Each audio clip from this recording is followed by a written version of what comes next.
بسم اللہ الرحمن الرحیم۔ السلام علیکم۔ سیکنڈ ایئر کلاس، کل ہم نے حصہ اول یعنی تعارف قرآن کا پہلا موضوع نزول قرآن وحی کے طریقے پڑھا۔ آج ہم اپنا دوسرا موضوع سٹارٹ کرتے ہیں، جمع تدوین قرآن کہ قرآن پاک کو کس طرح سے جمع کیا گیا، اس کی کیا وجوہات تھیں۔ تو ڈیئر اسٹوڈینٹس، قرآن مجید پیارے آقا کریم صلی اللہ تعالی علیہ وسلم پر نہ تو یک بار کی نازل ہوا تھا اور نہ ہی تحریری شکل میں، بلکہ آیات اور زبانی تلاوت کی صورت میں نازل ہوا تھا کہ حضرت جبرائیل علیہ السلام آیات لے آتے اور سناتے۔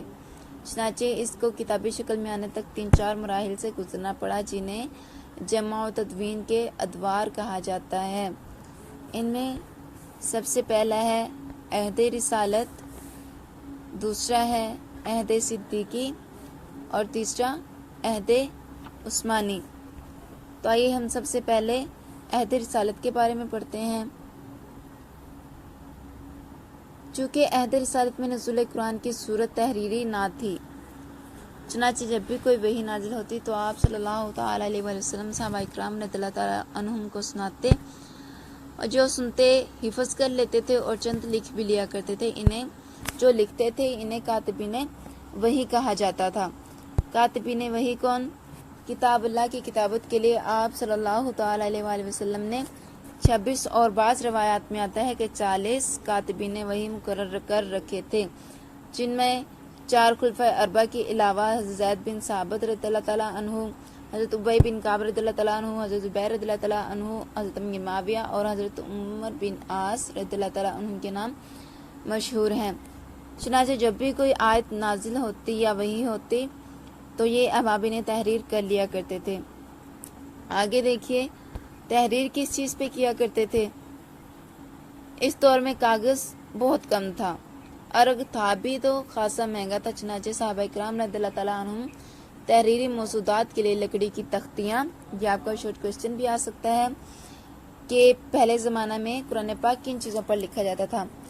اس کا جواب لکڑی کی تختیاں، پتھر کی سلیں، چمڑا، چوڑے پتے، شانے کی ہڈی کو استعمال کرتے تھے۔ چنانچہ آپ صلی اللہ علیہ وسلم کی رحلت تک، یعنی کہ آپ کے دنیا سے پردہ فرما جانے تک، پورا قرآن تحریری صورت میں تو موجود تھا، مگر کسی ایک چیز یا ایک جگہ پر نہ تھا۔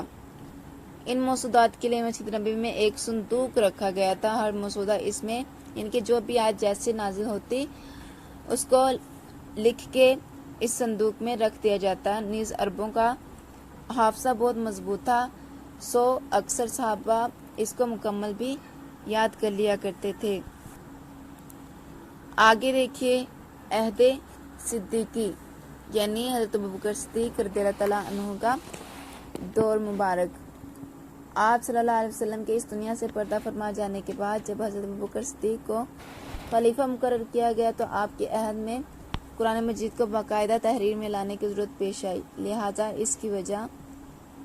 اس کی ضرورت کیوں پیش آئی اور طریقہ پڑھتے ہیں۔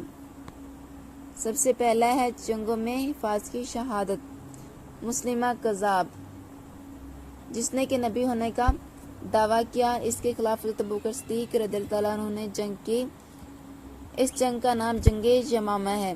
اس میں 70 حفاظ شہید ہوئے۔ یہ مسلمانوں کے لیے پریشانی والی بات تھی۔ آگے دوسرا پوائنٹ آ رہا ہے حضرت عمر کا مشورہ۔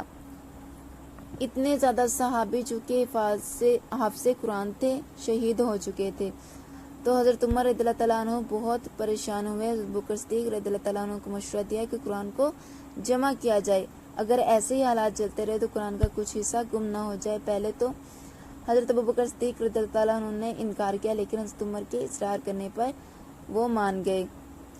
پھر کس طرح سے جمع کیا گیا؟ حضرت زید بن ثابت کا تقرر، یعنی کہ ان کو مقرر کرنا۔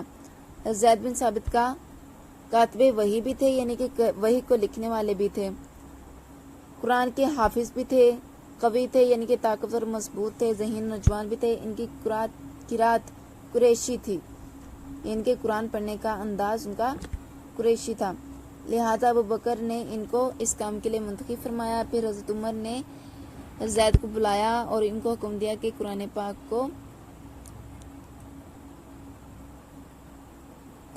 کو جمع کریں۔ پہلے تو حضرت زید نے ہچکچاہٹ محسوس کی، لیکن پھر وہ بھی مان گئے۔ زید کا قول ہے کہ اگر جمع قرآن کی بجائے پہاڑ کو دوسری جگہ پر منتقل کرنے کا حکم ہوتا تو میں اسے آسان سمجھتا۔ آگے دیکھیے زید کا طریقہ کار کیا تھا۔ انہوں نے تمام صحابہ کرام کو حکم دیا کہ جس نے بھی آقا کریم سے براہ راست سنا ہوا ہے جو کچھ بھی حصہ ہو تو وہ لے آئے۔ لوگوں نے حکم مانا۔ مسجد نبوی میں نوشتہ جات بھی جو تھے وہ سب پیش کیے گئے۔ اپنے والا بھی انہوں نے پیش کیا۔ پھر تحقیقات کے بعد قرآن پاک کو جمع کر کے تحریر کیا گیا۔ بہرحال قرآن مجید کو ابھی ایک مکمل کتاب کی شکل نہ دی گئی بلکہ صحیفے یعنی جمع کیے ہوئے اوراق تھے، تو واضح ہوا کہ حضرت ابوبکر صدیق رضی اللہ تعالیٰ عنہ کے عہد میں قرآن کو جمع کر لیا گیا تھا۔ آگے دیکھیے عہد عثمانی یعنی کہ حضرت عثمان رضی اللہ تعالیٰ عنہ کا دور۔ ہاں جی، اس میں سب سے پہلے ہے عرب کی 7 قراتیں۔ عرب میں 7 قراتیں یا 7 بولیاں مروج تھیں یعنی کہ مشہور تھیں، جو 7 قبائل کی زبان تھی۔ سبھی کو اپنی اپنی قرات پڑھنے کی اجازت تھی، یعنی کہ جو 7 قبیلے تھے ان کی جیسی زبان تھی ویسے ان کو پڑھنے کی اجازت تھی۔ حضرت عثمان غنی کے عہد میں، ان کے دور میں جب جغرافیائی حدود بہت زیادہ وسیع ہو چکی تھی اور غیر عرب بھی یعنی کہ جو عرب والے نہیں تھے وہ بھی اسلام لے آئے، تو انہوں نے عربیوں سے قرآن سیکھا، تو ان کی درس و تدریس میں فرق آنے لگا۔ چنانچہ یہ فرق آنے والے دنوں میں پریشانی کا باعث ہو سکتا تھا، اور انہی دنوں حضرت حذیفہ رضی اللہ تعالیٰ عنہ عراق و ایران کی شمالی سرحدوں پر جہاد کی غرض سے آئے ہوئے تھے۔ چنانچہ آپ رضی اللہ تعالیٰ عنہ نے اجمی لوگوں کو مختلف قراتوں میں پڑھتے اور آپس میں اختلاف کرتے دیکھا، یعنی کہ اگر کوئی پڑھ رہا ہوتا وہ دوسرے کو پڑھتے دیکھتا تو وہ کہتا کہ تم غلط پڑھ رہے ہو، اور وہ کہتا کہ تم غلط پڑھ رہے ہو۔ اس طرح ان میں اختلاف ہوا، تو آپ نے جب یہ دیکھا تو آپ حج کی غرض سے واپس چلے گئے، تو حضرت عثمان غنی کو اس کی اطلاع دی اور ان کو مشورہ دیا کہ اس کی اصلاح کریں، یعنی کہ اس اختلاف کو ختم کریں۔ پھر حضرت زید رضی اللہ تعالیٰ عنہ ان کو مقرر کیا گیا اسی کام کے لیے۔ حضرت عثمان غنی نے حضرت زید بن ثابت کے ساتھ چند صحابہ کا ایک بورڈ تشکیل دیا۔ حضرت حفصہ کے گھر سے مصحف صدیقی یعنی کہ حضرت ابو بکر صدیق رضی اللہ تعالیٰ عنہ کا جو مصحف تھا منگوا کر دیا اور حکم دیا کہ اس کی نقلیں تیار کریں۔ تو جب اس کی نقلیں تیار ہو گئیں تو اسی طرح باقی ہر صوبے میں منتقل کر دی گئیں اور ایک مصحف کو مرکز میں محفوظ کر لیا گیا۔ عثمانی کارنامہ۔ حضرت عثمان غنی کا کیا کارنامہ تھا جو کہ بہت مشہور ہے۔ حضرت عثمان غنی رضی اللہ تعالیٰ عنہ نے مصحف صدیقی کو قریشی لہجے کے مطابق ایک مجلد کتاب یعنی کہ جو جلد کی ہوئی کتاب ہوتی ہے، مکمل کتاب کی صورت میں تیار کروایا۔ آج تک قرآن حکیم اسی شکل میں دنیا بھر میں موجود ہے، اس لیے آپ کو جامع القرآن کا لقب بھی دیا گیا ہے۔ آپ کا شارٹ کوسچن کہ کس صحابی کو جامع القرآن کا لقب دیا گیا ہے، تو آپ لکھیں گے حضرت عثمان غنی کو جامع القرآن کا لقب دیا گیا ہے۔ عہد، نقاط، حرکات اور آپ۔ شروع میں اسلام میں عرب میں نقطے، اعراب، حرکات وغیرہ نہیں ہوتی تھی اور وہ بدون اعراب تلاوت کر لیتے تھے، یعنی کہ جو عربی تھے وہ تو تلاوت کر لیتے تھے چونکہ ان کی وہ زبان تھی عربی۔ اجمیوں کے لیے یعنی کہ جو عرب والے نہیں تھے، اجمیوں کے لیے ایسا کرنا مشکل بلکہ بہت ہی ایک ناممکن کام تھا۔ چنانچہ 50 ہجری کے بعد حضرت علی کے شاگرد ابو الاسود ولی پھر ان کے شاگرد نے یہ کام کیا، اور بعض کہتے ہیں کہ حجاج بن یوسف نے اس کام کو پایا تکمیل تک پہنچایا، اور اسی طرح یہ مکمل ہوا قرآن پاک، اور پھر نسل در نسل ہمارے پاس پہنچا۔ اللہ الرحمن الرحیم۔ تو اسٹوڈینٹس، اب ہم اپنے دوسرے موضوع یعنی جمع تدوین قرآن کے دوسرے حصے حفاظت قرآن کی طرف چلتے ہیں۔ ڈیئر اسٹوڈینٹس، اہل اسلام کا اس بات پر ایمان ہے کہ قرآن مجید باطل اور جھوٹ سے محفوظ ہے۔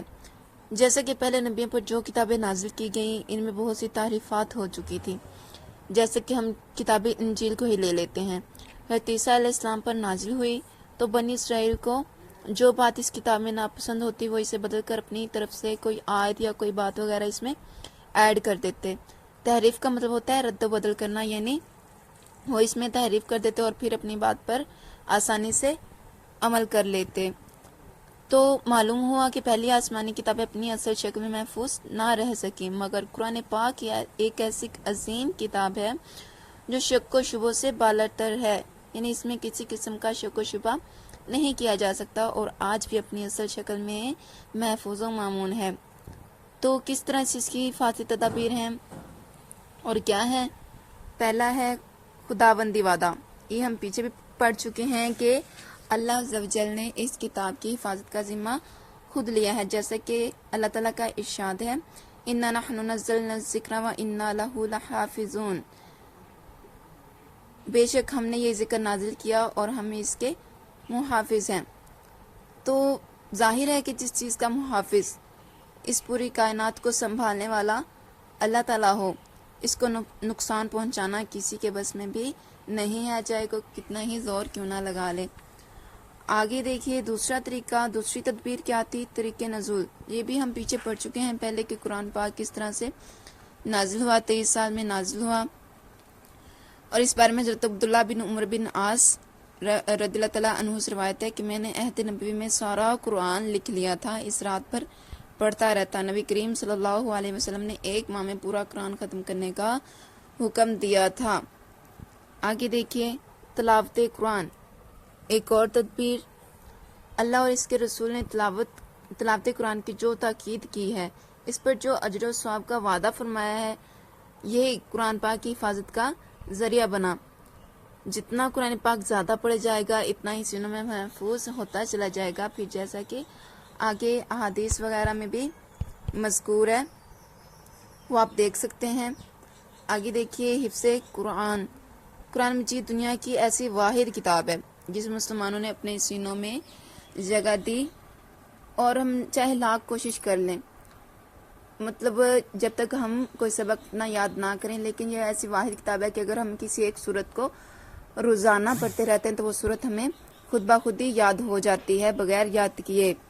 یہ اس کی خاصیت ہے۔ حضور صلی اللہ علیہ وسلم نے مندرجہ ذیل ارشادات حفظ قرآن کی اہمیت واضح کرتے ہیں، یعنی کہ جو بھی آپ نے ارشاد فرمایا وہ قرآن کو حفظ کرنے کی اہمیت کو واضح کرتے ہیں کہ جس کی کھال میں قرآن ہوگا وہ آگ میں نہیں جلے گا، اور روز قیامت حافظ قرآن کو، یعنی کہ جو قرآن پاک کا حافظ ہوگا، اسے کہا جائے گا پڑھتا جا اور جنت کے مدارج طے کرتا جا، یعنی کہ جنت کے درجوں کا طے کرتا جا، جہاں تیرا قرآن ختم ہوگا وہیں تیرا مقام ہے۔ آگے دیکھیے اعجاز القرآن، قرآن مجید کی خصوصیات یا قرآن مجید کی خوبیاں۔ یہ میں نے یہاں پہ نوٹ کر لی ہیں، آپ بھی نے نوٹ کر لیجئے۔ اگر ہم ان کو بیان کرنا شروع کریں گے تو ہمارا لیکچر بہت لمبا ہو جائے گا، اس لیے کچھ میں آپ کو بتا دیتی ہوں، کچھ آپ خود سے ایڈ کر لیجئے گا، لیکن یہ پوائنٹس آپ نوٹ کر لیجئے۔ سب سے پہلا ہے قرآن مجید چونکہ آسمانی کتاب ہے، اس کا اعجاز، خصوصیات اور خوبیاں بیان کرنا ہمارے بس کی بات نہیں ہے، چنانچہ درج ذیل سطور میں سے چند ایک پیش کی جاتی ہیں۔ سب سے پہلا ہے کلام الہی۔ یہ اللہ عز و جل کا کلام ہے، اس میں کسی قسم کا کوئی شک نہیں ہے، بلکہ دشمن اسلام بھی سن کر کہنے لگتا ہے کہ یہ انسان کا کلام نہیں بلکہ خدا کا کلام ہے۔ آگے خدا خود محافظ ہے، یہ بھی قرآن پاک کی ایک خاص خوبی ہے جو کسی اور کتاب کو حاصل نہیں ہے۔ اس میں بھی یہ آپ ایڈ کر سکتے ہیں آیت مبارکہ اِنَّا نَحْنُ نَزَّلْنَا الذِّكْرَ وَإِنَّا لَهُ لَحَافِظُونَ، بے شک ہم نے اس ذکر پاک کو نازل کیا ہے اور ہم ہی اس کے محافظ ہیں۔ یہ کتنا بڑا معجزہ ہے کہ اللہ عز و جل خود اس کا محافظ ہے۔ آگے ہے بے مثال کتاب۔ یہ کتاب بہت بے مثال ہے، اس جیسی مثال ایک آیت یا ایک سورت میں بھی زبان دانوں سے پیش نہ ہو سکی۔ اللہ تعالیٰ کا فرمان ہے، کہہ دیجئے انسان اور جن سب مل کر بھی اس قرآن جیسی چیز لانے کی کوشش کریں گے تو نہ لا سکیں گے، چاہے وہ ایک دوسرے کے مددگار ہی کیوں نہ بن جائیں۔ کتاب انقلاب یہ ایسی واحد کتاب ہے جس نے نوع انسانی کو انقلاب سے آشنا کر دیا. اس نے ایسا انقلاب برپا کیا کہ دنیا کے حصے کی تقدیر بدل گئی. جامع کلام قرآن کی جامعیت میں کسے شک ہو سکتا ہے؟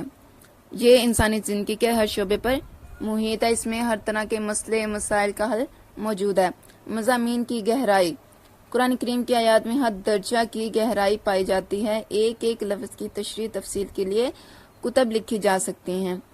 تاثیر کلام الہی یہ ایسی با اثر کتاب ہے کہ فرمایا گیا اگر ہم اس کتاب کو پہاڑ پر نازل کرتے تو آپ دیکھتے کہ وہ پہاڑ بھی اللہ کے خوف سے کانپ اٹھتا اور اس کے ٹکڑے ٹکڑے ہو جاتے. گویا پر تاثیر کلام الہی ہے. سننے سے دل دہل جاتے ہیں, آنکھیں پرنم ہو جاتی ہیں اور دل کی تو دنیا ہی تبدیل ہو جاتی ہے.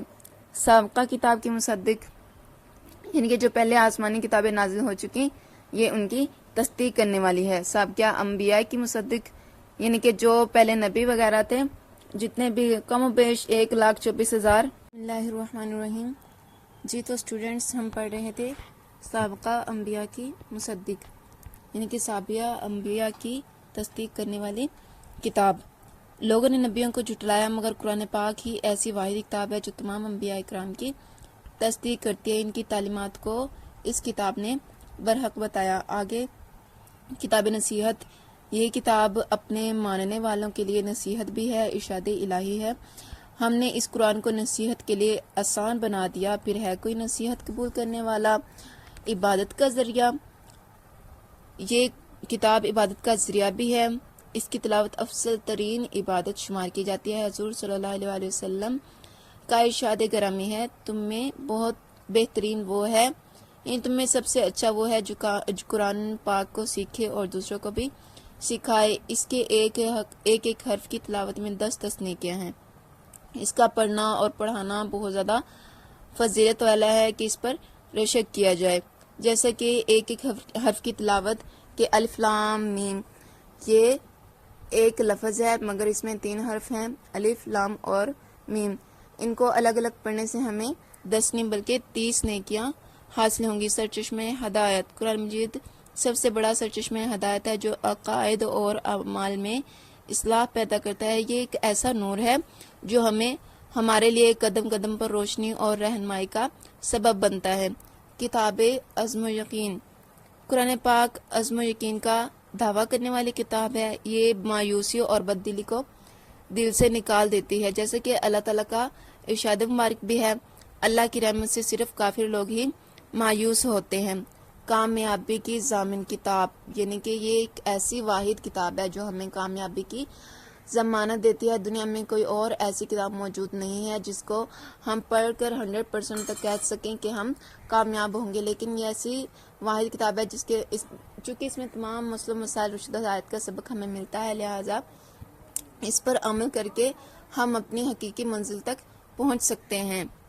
جیسے کہ اللہ تعالیٰ کا ارشاد بھی ہے اس بار میں اللہ اس کتاب کے ذریعے کتنی قوموں کو بلندی بخشے گا اور کتنے ہی لوگوں کو پست کرے گا. آگے آپ کی ہے صورتوں کی خصوصیات یعنی مکی اور مدنی صورتوں کی خصوصیات. یہ ہم پہلے بھی پڑھ چکے ہیں کہ مکی صورتیں 86 ہیں اور مدنی صورتیں 28 ہیں. جو مکی صورتیں وہ ہیں جو کہ مکہ میں نازل ہوئیں اور مدنی صورتیں وہ جو مدینہ میں نازل ہوئیں. تو ان کی خصوصیات پڑھ لیتے ہیں اور ان میں کیا ڈفرینس ہے. ویسے تو ڈیئر اسٹوڈینٹس قرآن مجید کی مکی مدنی صورتوں کی خصوصیات بہت زیادہ ہیں لیکن ہم چند کو یہاں ذکر کریں گے. آپ نے انہیں اچھی طرح سے یاد کرنا ہے. آپ انہیں نوٹ بھی کر لیجئے کیونکہ یہ خصوصیات اکثر اوقات پیپر میں آ جاتی ہیں. مکی صورتیں نسبتاً مختصر اور کم طویل ہیں. مدنی صورتیں زیادہ تر طویل ہیں. مکی صورتوں کے مضامین میں عقائد اور ایمانیات کے موضوع ملتے ہیں جبکہ مدنی صورتوں میں جہاد اور اس کے احکام وغیرہ بیان کیے گئے ہیں. اسی طرح یہ ساری ہیں, آپ ان کو نوٹ کر لیجئے. آج کا آپ کا لیکچر مکمل ہوا. کل ہم انشاءاللہ فضائل قرآن شروع کریں گے. اللہ حافظ.